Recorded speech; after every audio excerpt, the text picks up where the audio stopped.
Problem number 10, another script file. Write a script file system.m. So script file system.m. That solves the following system of equations. Note I have 1, 2, 3, 4, 5, 6 equations, which means I should have 6 unknowns. X 1, 2, 3, 4, 5, 6. So we're good. 6 equations, 6 unknowns. That means A is going to be a 6 by 6.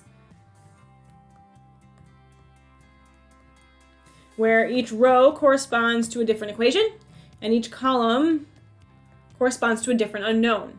When you are solving a system of equations in MATLAB, if it's small like this and it's not predictable, then just start with A equals. Put in your first row. X1 has a -1, X2 has a -1 next to it, X3 has a 3, X4 has a 2, X5 has an 8, X6 has a 7. Next line. When you have an A that's big, just literally go press enter. And then you can keep entering in numbers. For my next equation, in front of X1 is a -2, in front of X2 is a 3, in front of X3 is a -7, in front of X4 is a -6, in front of X5 is a 10, in front of X6 is a -5.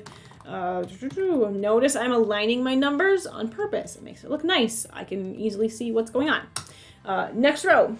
In front of X1 is a 6, in front of X2 there's a 4, in front of X3 there's a -8, in front of X4 there's a 5. In front of X5 there's a 1, in front of X6 there's a 7. So just keep going. Keep in mind that if a unknown is missing, that means it's a 0. So my next equation, in front of X1 is a 6, then a 5, then in front of X3 there's a 0 because it's not there. For X4 is a -5, a -8, and a -5. Repeat for my last 2 rows. -7, -5, 10. Then we have a 0, then a -7, then a 9. And my last row is going to be 0, 4, -3, 4, -5, and -3. And then you end your array. Slap a semicolon on the end of that so it doesn't clutter up your command window. Enter in your B vector. B equals, it's just everything on this side. Okay, top to bottom. 91, semicolon, -15, semicolon, -36, semicolon, -28, semicolon, 81, semicolon, -79. And then you have one more line. X equals A left-fied B.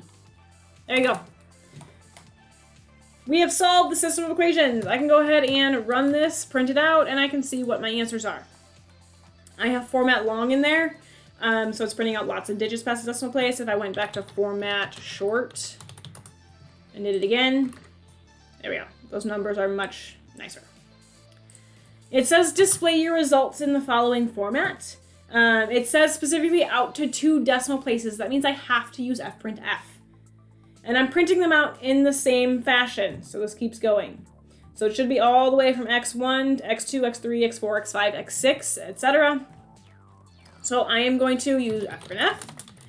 Each row is going to be x followed by a number equals, and then my result. So point to f, 2 digits past the decimal point. My first number is just going to be 1 through 6. My second number is x. So that means, let's do this right. 1 through 6 needs to be my first row, and x needs to be my second row. X is a column, so I need to transpose it. So there we go. It's printed out. So this array looks like this. Here's my first set of numbers, printed out with my %d. Here's my second set of numbers, printed out with my %f. Okay. And I can mess with this width here as well, so that they're all nicely aligned. I don't have to, but I can. So that's what this problem looks like. Just type out A, don't make it fancy, type out B, type out X, display your results.